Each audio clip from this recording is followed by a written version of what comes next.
2024-এর শেষের দিকে KTM R15 V4 এর জামানাতে এসেও কেন আপনি ইয়ামাহা R15 V3S কিনবেন? চলুন জেনে নেওয়া যাক। এদিকে আসেন। আসসালামু আলাইকুম, আমি জুয়েল খান, আপনার নতুন বন্ধু।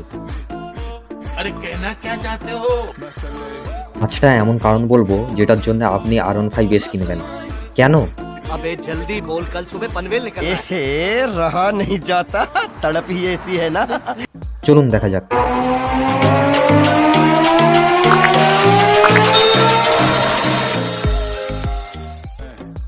তো ভাই ফার্স্ট, প্রথমত এর লুক এতটাই আকর্ষিত যে আপনাকে আকৃষ্ট করবেই। একই রেঞ্জের অন্যান্য বাইকের থেকে এর লুক নিঃসন্দেহে অনেক ভালো। 2 নম্বর রাইডিং পজিশন অন্যান্য বাইকের থেকে এর অনেক বেশি অ্যাগ্রেসিভ। আপনি সিটিং পশ্চার দেখতেই পাচ্ছেন কতটা নিচু হয়ে চালাতে হবে। ইয়ামাহা R15 V3S এই জন্যেই রোডে আপনাকে আলাদা অনুভূতি প্রদান করবে। নাম্বার 3, পাওয়ার। গর্ব করে বলতে পারি V3S অন্যান্য বাইকের থেকে বেশি পাওয়ার সাপ্লাই করে। আপনার 2.5 লাখের মধ্যে যত বাইক আছে ইন্ডিয়াতে, সব থেকে বেশি টার্ক, স্পিড, পাওয়ার এরই বেশি। Number 4, modification. ইয়ামাহার এই বাইকে এত অসাধারণ মডিফিকেশন হয় যা আপনি কল্পনাও করতে পারবেন না।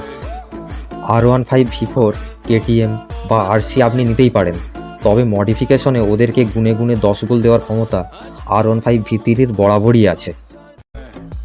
मजा आया। একটা 5 স্টার বোনাস পয়েন্ট বলি, শের। একে শের বললেও কম বলা হবে।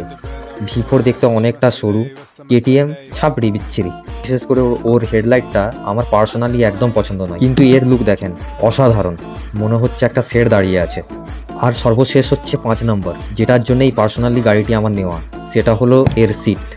পিলিয়নদের জন্য অসাধারণ একটা সিঙ্গেল সিট দিয়েছে স্পোর্টস বাইকের মধ্যে, যেখানে আপনি 2 জন তো বসতেই পারবেন, তার সাথে 3 জনকেও বসাতে পারবেন। ফ্যামিলি ম্যান হলে এটা আপনার জন্য পারফেক্ট।